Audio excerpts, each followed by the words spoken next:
हमारे पास insulating sphere है। Insulating sphere के पूरे वॉल्यूम में चार्ज होता है, जबकि कंडक्टिंग स्फीयर में सिर्फ सरफेस पे चार्ज होता है। तो कंडक्टिंग स्फीयर और इंसुलेटिंग स्फीयर में यही डिफरेंस होता है, ठीक है। बाकी सब मेथड सब सेम होगा। तो अगर हमें इलेक्ट्रिक फील्ड निकालना है और गॉसेस लॉ का यूज करना है तो we will construct a Gaussian surface.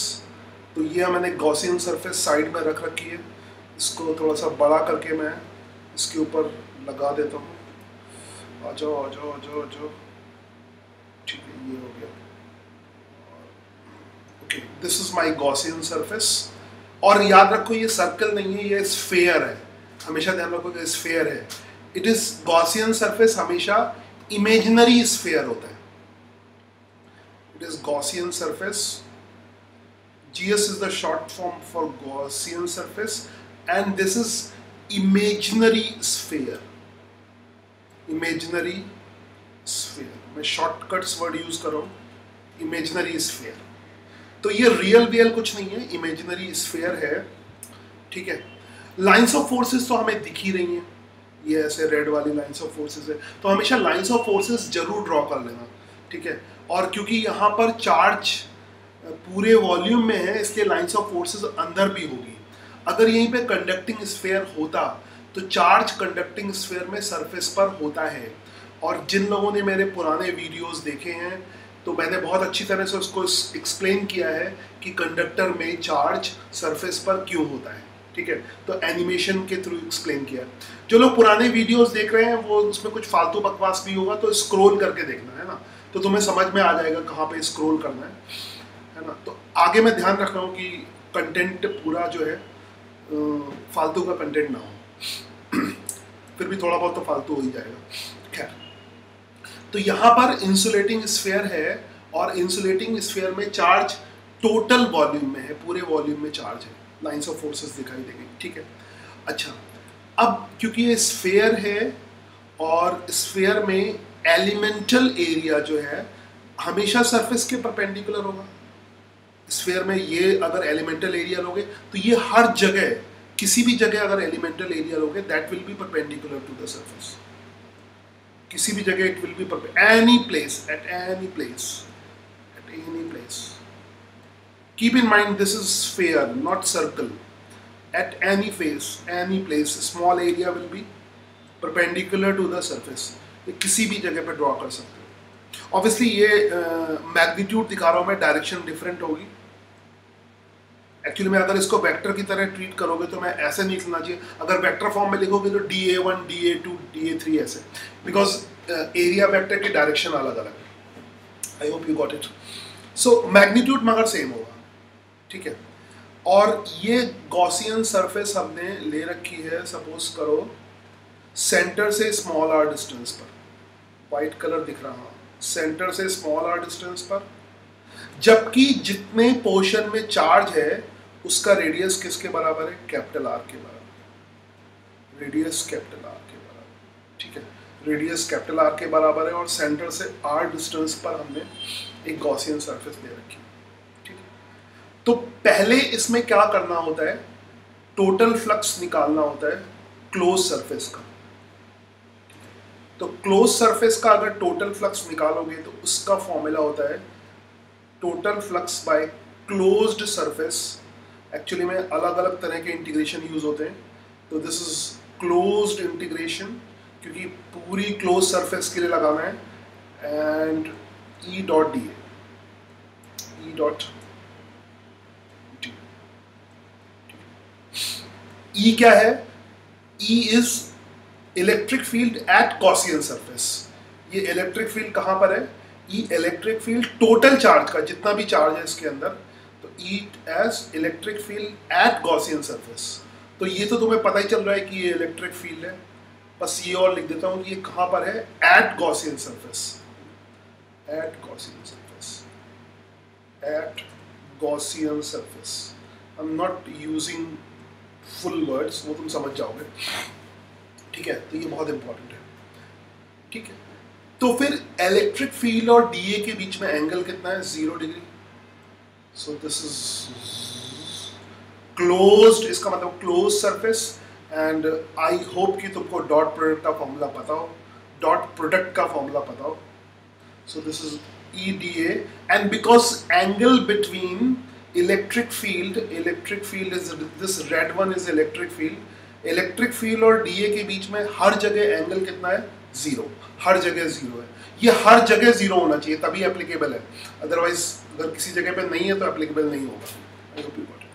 तो E और DA के बीच में एंगल 0 डिग्री है. ठीक है, यहाँ पे जगह खाली कर लेता हूँ. You will write EDA cos 0 degree, और cos 0 की वैल्यू सबको पता है 1 होती है. ठीक है, और एक चीज और है कि गॉसियन सरफेस के हर एक पॉइंट पर इलेक्ट्रिक फील्ड का मैग्नीट्यूड कांस्टेंट रहेगा, डायरेक्शन नहीं. ठीक है, अगर वेक्टर फॉर्म में लिखूंगा तो E1 E2 E3 लिखना पड़ेगा. यहां ध्यान रखना, मैग्नीट्यूड इस पॉइंट पे कांस्टेंट है, मैग्नीट्यूड कांस्टेंट है, हर जगह मैग्नीट्यूड सेम है, but direction is different. So as a vector ये डिफरेंट हो जाएंगे. तो कहीं पे अगर वेक्टर लिखो तो E1 E2 E3 अलग अलग वेक्टर होंगे. ठीक है, क्योंकि वेक्टर मैग्नीट्यूड पे भी डिपेंड करता है और डायरेक्शन पे भी डिपेंड करता है, तो दोनों चीजें इंपॉर्टेंट होती हैं. आई hope you got it now. ठीक है, सो आई होप यू अंडरस्टैंडिंग. सो ये हो गया. तो टोटल फ्लक्स कितना आ जाएगा? E dot DA and cos 0. E हर जगह, E मैग्नीट्यूड हर जगह सेम है. cos 0 तो 1 होता है, ये तो बच्चे को पता होगा. और तो खाली बचेगा closed integration of DA. Closed integration of DA. Yes, ये मुझे कुछ समझ नहीं आ रहा है ना. और खैर अब तुम्हें टेंशन लेने की ज़रूरत नहीं है, तुम्हें पूरा मौका दिया जाएगा क्लास के बाद 5 क्वेश्चन का टेस्ट करने का, तो अपनी इच्छा पूरी कर लेना. ठीक है, बीच में टेस्ट में टाइम वेस्ट नहीं करता. और ये डेली टेस्ट होगा. थोड़ा सा बर्डन कम करने के लिए मैंने 5 टेस्ट लिए हैं, मगर फ्यूचर में 10 भी कर सकता हूँ. खैर, so this is closed integration of DA, यानी ये इसका मतलब यहाँ पे कोई मैथमेटिक्स वगैरह नहीं लगानी है. इंटीग्रेशन कुछ रियल में नहीं करना है, बस मीनिंग लगाना है. मीनिंग क्या होगा कि जितने भी DA हैं उन सबका पूरी क्लोज सरफेस के लिए सम कर दो, जितने भी छोटे छोटे. और ये सर्कल में नहीं होंगे, स्फीयर में होंगे, ध्यान रखना. ठीक है, जैसा मैंने कंडक्टिंग सरफेस के एनिमेशन में दिखाया था, वहाँ पे स्फीयर था. यहाँ पे मैं स्फीयर बनाने में आई कैन, है ना, यहाँ तो थोड़ी सी फीलिंग आ रही है, मगर यहाँ पे स्फीयर समझना. तो स्फीयर में सारे DA का सम करते हैं, है ना. तो कितना हो जाएगा स्फीयर के, टोटल स्फीयर का एरिया. तो आई थिंक तुम्हें टोटल स्फीयर का एरिया पता होना होगा, that is 4 pi r square. 4 pi r square.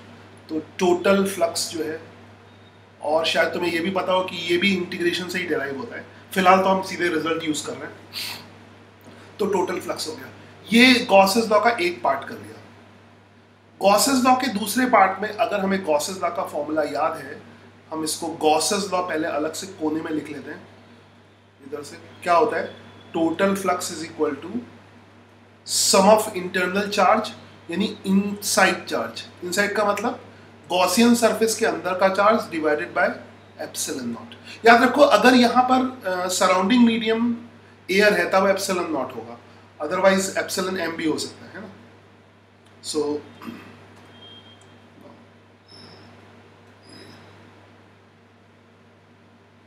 तो Q internal upon epsilon not, Q internal upon epsilon not. Okay, now तो टोटल फ्लक्स तो हमने फाइंड कर लिया.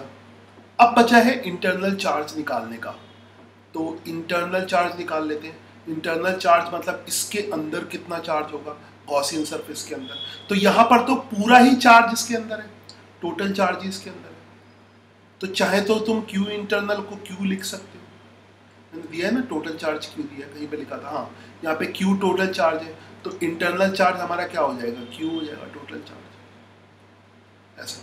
तो यहाँ पे टोटल चार्ज ही Q के बराबर, तो ये एग्जैक्टली वैसे ही हो जाएगा. तो नाउ अब फॉर्मूले में पुट करें.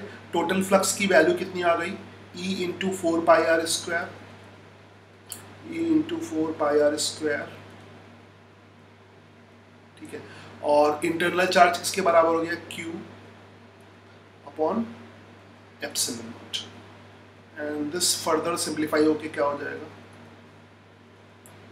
आई hope you got it, Q upon 4 pi epsilon naught r square. ठीक है, इसमें हम यहाँ पर Q को, जैसे चार्ज जब सरफेस पे था तब तो हमने Q को लिखा था सिग्मा इंटू 4 पाई है इसका, यहाँ पर चार्ज टोटल वॉल्यूम में है। ठीक है, तो यहाँ पे वॉल्यूम चार्ज डेंसिटी का फॉर्मूला यूज करेंगे, वॉल्यूम चार्ज डेंसिटी का फॉर्मूला यूज करेंगे। तो वॉल्यूम चार्ज डेंसिटी क्या होती है, रो इज इक्वल टू, मैं ऊपर यहीं पे लिख देता हूँ, यहीं पे साइड में है ना, volume charge density. Volume charge density क्या होती है, charge upon volume. Q volume क्या होगा स्फीयर का, 4/3 pi are cube. I hope सबको पता हो कि volume of sphere 4/3 pi are cube होगा। तो अब इसको पुट कर दें, है ना, अब इसको पुट कर दें। तो मैं नेक्स्ट पेज पे जाता हूँ, इसमें कुछ रब नहीं करता हूँ। सो नेक्स्ट पेज पे ई की वैल्यू कितनी हो गई, just put it Q upon 4 pi epsilon naught r square. और ये ई बाहर के पॉइंट पे है ना, ई बाहर के पॉइंट पे, कि स्मॉल आर की वैल्यू हमने कितनी ली है, बाहर के पॉइंट पे ली है। अच्छा, टोटल फ्लक्स, मैंने बहुत सॉरी मिस्टेक कर दी यहाँ पर स्मॉल आर होगा, सॉरी फॉर दैट, ये बहुत दिन बाद कोई गलती हुई है, बड़ी सी गलती हुई है। यहाँ पे गॉसियन सरफेस का एरिया लेंगे तो 4 पाई आर स्क्वायर होगा, just minute, this will be 4 pi r square. Wait. This is 4 pi small r square.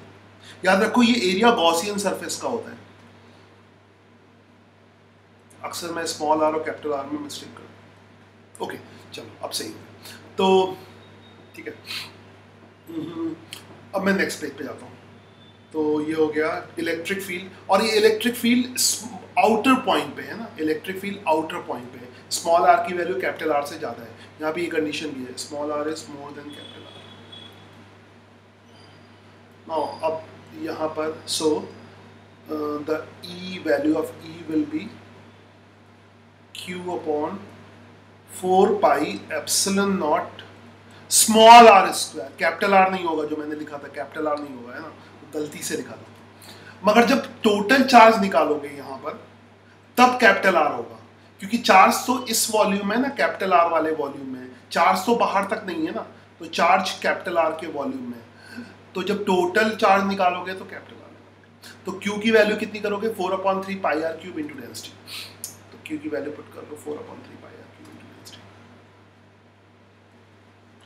Right, 4/3 pi are cube into density. ठीक है, it is 4 pi epsilon naught r square. यहाँ से 4 pi cancel हो जाएगा, तो इस cancellation के बाद इलेक्ट्रिक फील्ड जो है उसकी वैल्यू किसके बराबर आएगी, that is rho r cube upon epsilon naught r square, 3 epsilon naught r square. I hope you understand, है ना। इसमें मगर इतना ही नहीं है, थोड़ा सा और इम्पोर्टेंट है, ठीक है। इसमें हम दूसरी चीज करते हैं कि अगर हमें अंदर किसी पॉइंट पे इलेक्ट्रिक फील्ड निकालना है, तो देखिए मैं इसको थोड़ा सा श्रिंक कर सकता हूँ, वेट अ सेकंड, मेरा इसी से काम चल जाए, यस हो तो रहा है, तो मैं इसी पे चिपका दूंगा,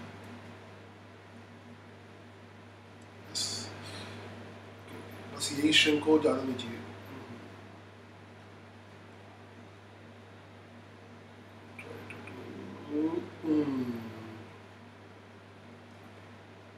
नाउ अगर अंदर के किसी पॉइंट पे निकालना है तो अब गॉसियन सरफेस तुम्हें अंदर लेनी पड़ेगी। आई होप यू गॉट इट, ठीक है, आई होप यू गॉट इट। इस फॉर्मूले में स्मॉल आर की वैल्यू कैपिटल आर से ज्यादा है, बट यहां पर अब क्या होगा, अब हम अंदर चले आए हैं, तो अंदर चले आए हैं तो स्मॉल आर की वैल्यू कैपिटल आर से कम हो जाएगी। So now of internal point पे बाकी सब वैसे ही होगा, बाकी सब कुछ वैसे ही होगा। नाउ स्मॉल आर की वैल्यू बस कैपिटल आर से कम हो गई है,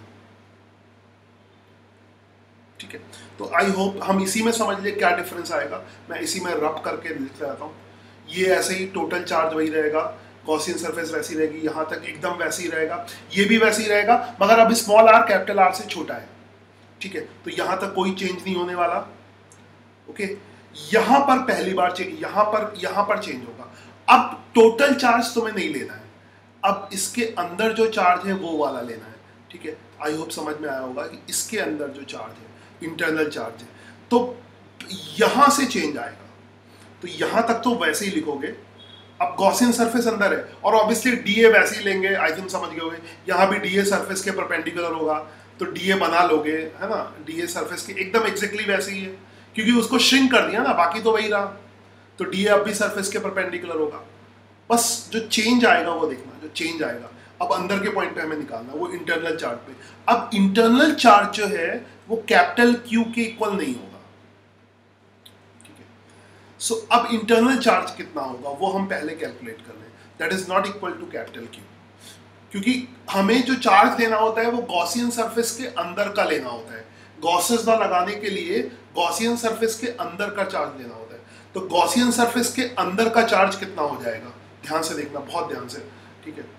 गॉसियन सरफेस के अंदर का change Gaussian surface internal charge. तो अब बेटर रहेगा कि हम ऐसे ही लिखें, चार्ज डेंसिटी रो हो गई।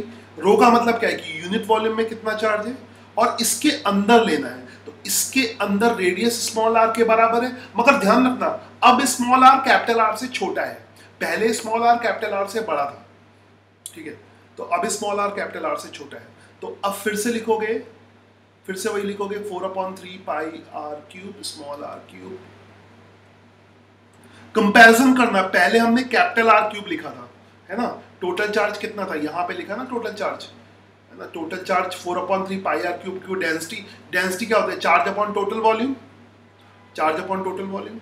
यहाँ पे फालतू दो बार लिख दिया, आई थिंक इतना तो समझ ही गए होंगे। तो पहले क्यू इंटरनल क्यू के बराबर, अब ये हो जाए।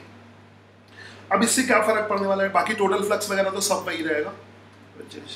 तो just I will write total flux, total flux. अब गॉसेस लॉ लगाओ, ये वाला लॉ, तो E into 4 pi small r square total flux हो गया।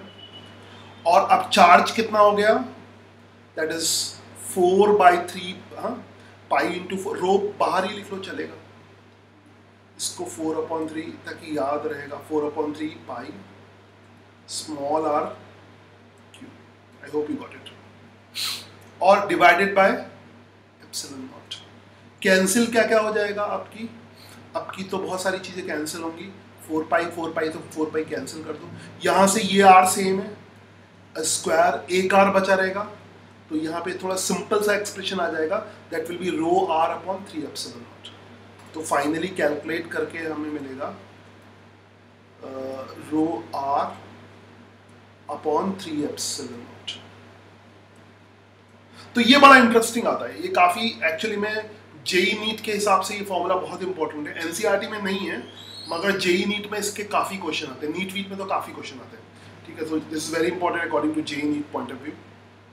और अब ऑब्वियसली अब नए पैटर्न में तो जेई नीट के लिए पढ़ो, वही बेटर है कि आधा तो ऑब्जेक्टिव वैसे ही आने वाला है, ठीक है। तो इलेक्ट्रिक जो फील्ड है अंदर के पॉइंट पे, इसमें देखो कैपिटल आर कांस्टेंट है, कैपिटल आर इसका रेडियस है ना, कैपिटल आर कांस्टेंट है, स्मॉल आर वेरिएबल पॉइंट है ना। स्मॉल आर क्या है, वेरिएबल पॉइंट है, स्मॉल आर वेरिएबल पॉइंट है, मतलब स्मॉल आर की वैल्यू कैपिटल आर से कम भी हो सकती है, ये वेरी कर रहा है। मतलब ये जो व्हाइट वाला स्फीयर लिया है ना, इसका रेडियस वेरिएबल है। इसमें एक चीज बहुत इंटरेस्टिंग आती है कि अगर हम स्मॉल आर की वैल्यू कैपिटल आर के बराबर रख दें, ठीक है, अगर स्मॉल आर की वैल्यू कैपिटल आर के बराबर रख दें तो इलेक्ट्रिक फील्ड कितना हो जाएगा, ठीक है, दैट विल बी कुछ नहीं, rho are upon 3 epsilon naught. Small are की वैल्यू कैपिटल आर के बराबर रख दी, कहां पर पहुंच गए हम? सरफेस पे पहुंच गए, एग्जैक्टली सरफेस पे। रो आर की वैल्यू 3 एप्सिलॉन नॉट और सरफेस के अंदर है। इसमें भी यही करके देखो, इसमें क्योंकि ये किसके लिए, ये बाहर वाले पॉइंट के लिए है, हाँ, और ये किधर से, ये अंदर वाले पॉइंट के लिए है। स्फीयर के अंदर ये इलेक्ट्रिक फील्ड है, ये नीचे आता बार बार, ये जो इलेक्ट्रिक फील्ड है वो स्फीयर के अंदर है और ये वाला इलेक्ट्रिक फील्ड स्फीयर के बाहर है। इससे भी अगर सरफेस का रखोगे, इसमें भी अगर स्मॉल आर की वैल्यू कैपिटल आर के बराबर रखोगे तो तुम्हें सेम रिजल्ट मिलेगा। आई होप यू गॉट इट, है ना। स्मॉल आर की वैल्यू कैपिटल आर रखो तो आर कैंसिल हो जाएगा, एक एक, हाँ, तो एक आर बचा रहेगा, मतलब स्क्वायर वाला कैंसिल हो जाएगा, आर क्यूब है, यहाँ भी कैपिटल आर स्क्वायर हो जाएगा, तो एक कैंसिल हो जाएगा, you will get the same result. यानी सरफेस पे चाहे तुम अंदर से देखो या बाहर से देखो, इलेक्ट्रिक फील्ड की वैल्यू सेम होगी। I hope you got it. ये आगे नहीं जा रहा है, यस आगे, तो I think you understood this. तो यहां पर जो इलेक्ट्रिक फील्ड है, अब देखो, electric field that is proportional to small r. Small r यहां पर वेरिएबल है, स्मॉल आर यहां पर क्या है, वेरिएबल है, स्मॉल आर चेंज हो रहा है, तो ये है। उसके बाद बाहर के पॉइंट पे स्मॉल आर वेरिएबल है, देखना बाहर के पॉइंट पे, अंदर के पॉइंट पे electric field is proportional to small r है, बहुत ध्यान से देखना।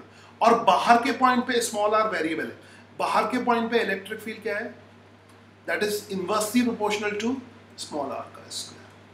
तो इसको अगर ग्राफिकली देखोगे, अगर ग्राफ बनाओगे, इलेक्ट्रिक फील्ड का ग्राफ अगर यहाँ पे बनाऊं, तो सपोज करो ये वर्टिकल एक्सिस पे अगर इलेक्ट्रिक फील्ड शो कर देता हूँ इसी में, ठीक है, और हॉरिजॉन्टल एक्सिस पे डिस्टेंस, तो ये ग्राफ कुछ ऐसे आएगा, ध्यान से देखना। I will try to show in this only.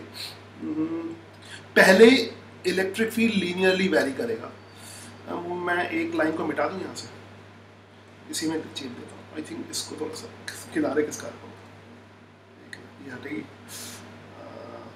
थोड़ा इधर हो जाओ, तुमको हटा ही देता हूँ, यस ओके, अब थोड़ा सही बनेगा। Okay, now I will draw the graph. See, अगर तुम्हें ग्राफ का बेसिक आइडिया है तो पहले इलेक्ट्रिक फील्ड, व्हाइट कलर से ही ड्रॉ करता हूँ, पहले इलेक्ट्रिक फील्ड लीनियरली वेरी करेगा अंदर के पॉइंट। अब मैं ग्राफ बना रहा हूँ, ये पॉइंट नहीं शो कर रहा हूँ, इसको भी हटा दूँ, थोड़ी जगह बना देता हूँ इसी में।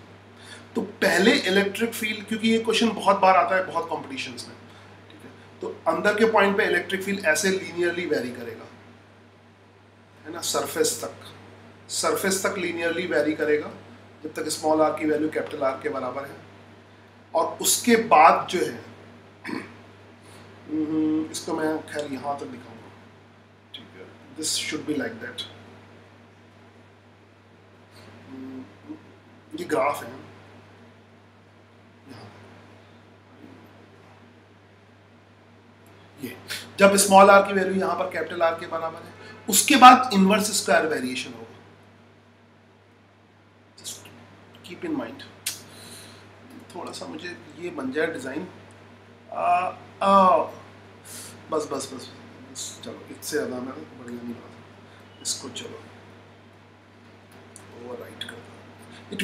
इट विल टच, एसिम्पटोट कहते हैं ना मैथ्स में, एसिम्पटोट टच करेगा, कभी टच नहीं कर पाएगा।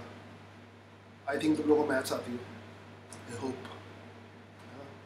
एसिम्पटोट तुमने पढ़ा हो, एसिम्पटोट क्या होता है कि ग्राफ को टच करने की कोशिश करेगा मगर कभी टच नहीं करेगा, है ना। आई होप मैं इमोशन में ज़्यादा ही इसको समझा गया, बट क्योंकि कंपटीशन कर, इसको कभी टच नहीं कर पाएगा। तो अब मैं बस पूरा ही समझा देता हूँ, ख़त्म हो गया, बस खत्म, थोड़ा सा और रह गया। तो यहाँ पे बस मैं लिख देता हूँ, ये मैंने ऐसे क्यों ड्रॉ किया, क्योंकि बाकी सब कांस्टेंट है, E is proportional to r है, और यहाँ पर E is inversely proportional to r square है। तो इस पर भर भर के क्वेश्चन आते हैं इस पर। चलो